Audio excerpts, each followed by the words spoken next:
Okay, today we're going to talk about the cabinet in the president's office. First off, so you understand who the cabinet consists of, it's the heads of the executive departments, so all the cabinet level departments, which you can see on your screen right around here. It contains all of them, plus the vice president sits in on the cabinet meetings, and then others who hold the level of cabinet rank. So they might not necessarily head up an executive department, but they are given special privileges. You tend to see this with the director of the Office of Management and Budget, which we'll talk about a little bit later on in the course, CIA director, White House counselor, U.S. trade rep. So these are other people that will be given and afforded the right of cabinet level status. Now, it's important to understand that the cabinet in our system is a little bit different than it is in others. In our system, the cabinet members do not meet regularly with the president. It's only when the president calls on the cabinet to convene that they all get together for a meeting. What they are looking to do here in our system is more advise and consent, but predominantly run departments. And let's talk a little bit about how they get selected. So we'll go into the selection of the cabinet right now. Some factors determine how they get selected. Number one is party affiliation. Most of the time the president is looking at putting people from his own party into the position. Then you look at interest group influence. What groups are out there that might support or oppose a potential nominee?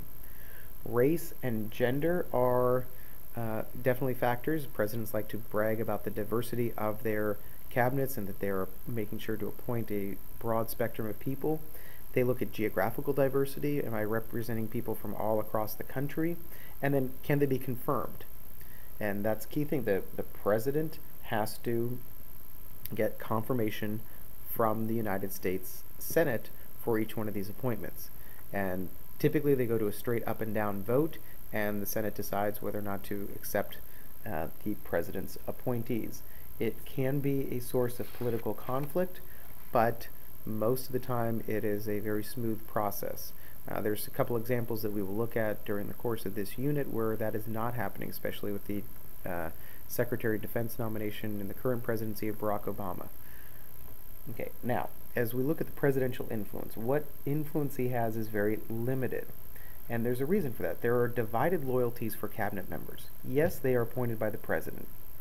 They are, they owe their jobs to him, but they have multiple loyalties. They have kind of a split loyalty. There's the president, there's Congress, who funds all of their departments. Congress is the one that controls the power of the purse, and so they're the ones providing money for these departments. But there's also then a third loyalty that they have to divide themselves among, and that is the employees within their departments, the rank and file members of these departments who actually serve the secretaries and help them with their responsibilities. Another thing that kind of influences the president's control over the cabinet is the fact that the president's goals are sometimes in conflict with cabinet department goals. Presidents who seek to cut spending, this is where they're cutting spending. They're cutting spending from all of these departments, and that'll often put them in conflict with the cabinet members. So while the president has some influence, it's very limited. And it's also limited by the fact that the president has very limited control over who works within these departments. About 90% of the people that work within the cabinet departments are civil service employees who are given their jobs based upon passing exams or promotion based upon previous work. So it's a very limited amount of influence that the president has, and it kind of dispels this myth that the cabinet meets frequently and it serves at the president's behest, and they all kind of work together on a unified agenda. Oftentimes the cabinet finds themselves answering to the president, to Congress, and to the members of their own department, and that can create a lot of conflict and struggle within those departments. When we look at who's in the cabinet, it's all these people listed here. These are the main departments. These are the cabinet level departments. I want to highlight Secretary of State in the State Department because they are first in line of succession when you get to the cabinet level positions. Another prominent department is the Department of Defense, in charge of all our military installations.